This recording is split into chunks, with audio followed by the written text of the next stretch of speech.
안녕하세요. DJ 전장입니다. 전원주택을 가장 마음에 쏙 들게 효율적으로 하기 위해서는 첫 번째 단추가 중요한데요. 전번 영상에서 제가 말씀드렸죠. 전문가시니까 알아서 잘 해주세요. 그런 말은 절대 리모델링 할 때 해서는 안 된다고 했습니다. 그러면 어떻게 해야 리모델링을 잘 할 수 있을까 하는 것에 대해서 생각해 보고자 합니다. 첫 번째, 유튜브에 나와 있는 동영상을 최대한 많이 보십시오. 신축이나 리모델링 한 곳을 리모델링 동영상을 찾아서 많이 보면은 아이디어가 떠오릅니다. 저는 한 100군데 이상을 보았고요. 제 집사람 200군데 이상을 보았습니다. 어찌 보지 않고 좋은 아이디어가 떠오르리요. 둘째는요, 아파트, 타운하우스, 전원주택, 신축 샘플하우스를 많이 가보십시오. 그러면 동영상과 다르게 또 현장에서 보면은 많은 아이디어를 얻을 수가 있습니다. 거기서 여러 가지 질문을 하면요, 전원주택이나 아니면은 타운하우스를 살 줄 알고 아주 자세히 설명을 해줍니다.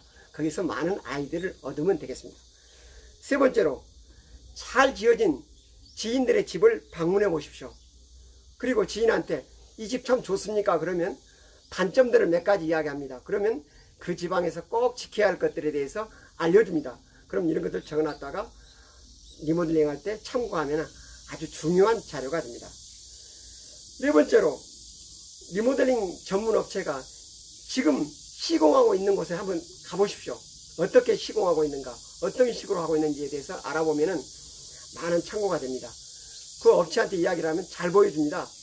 AS 할 때는 잘 안 오는데 말입니다. 이 네 가지를 꼭 한 후에 리모델링 설계를 부부가 구상을 해서 이제 완성을 시키면 되죠. 꼭 부부가 마음을 합해서 완성된 작품을 만들어야 됩니다.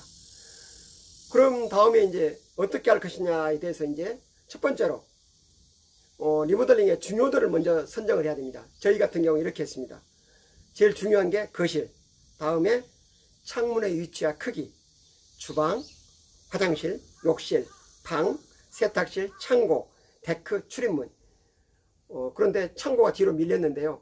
리모델링 하고 보니까 전원주택은 창고 위치와 크기가 굉장히 중요합니다. 참고하세요. 둘째로는 현재 위치에서 그만한 평수를 늘리지 않고 그대로 할 것이냐, 아니면 조금 증축을 할 것이냐.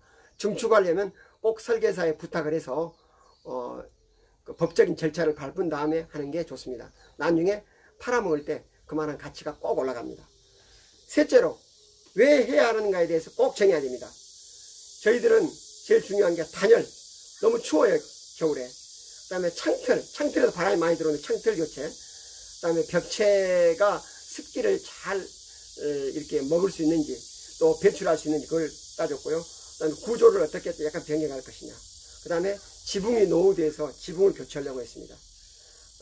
이것은 나중에 중요도가 높은 것들은 고급자를 쓰고 중요도가 낮은 것들은 보통 자재를 써야 되기 때문에 이 중요도는 꼭 정해놓는 게 좋겠습니다.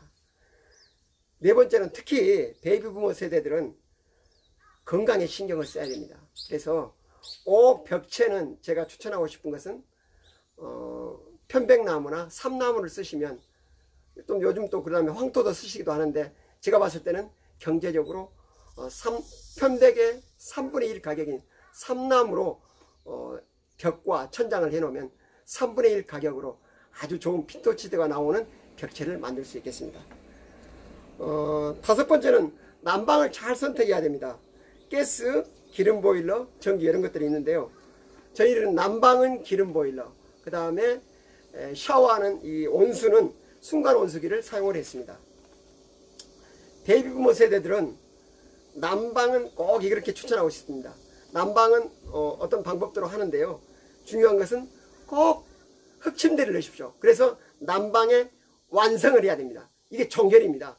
흙침대 있으면 모든 게 끝납니다. 여섯 번째로, 전기, 인터넷선 위치를 정확히 해 놓으십시오. 뭐 이렇게 그려줘도 나중에 자기들이 엉망으로 합니다. 그래서 꼭 위치, 높이, 크기, 모양 이거 딱 정해줘야 됩니다. 나중에 이거 에이스 하려고 보면요 굉장히 힘들어집니다. 이렇게 부부가 최종 설계를 완성했다면 이제 공사하실 업체를 선정을 해야 됩니다. 이 설계들을 가지고 업체를 부르십시오. 그러면 정말 빨리 옵니다.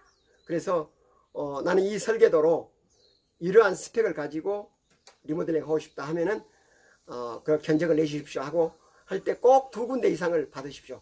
그러면 자기들이 그 견적서를 내게 됩니다. 견적서를 냈을 때 견적을 받고 난 다음에 계속 질문을 내서 이게 어떻게 되느냐 해서 꼭 확인한 다음에 2군데를 정합니다.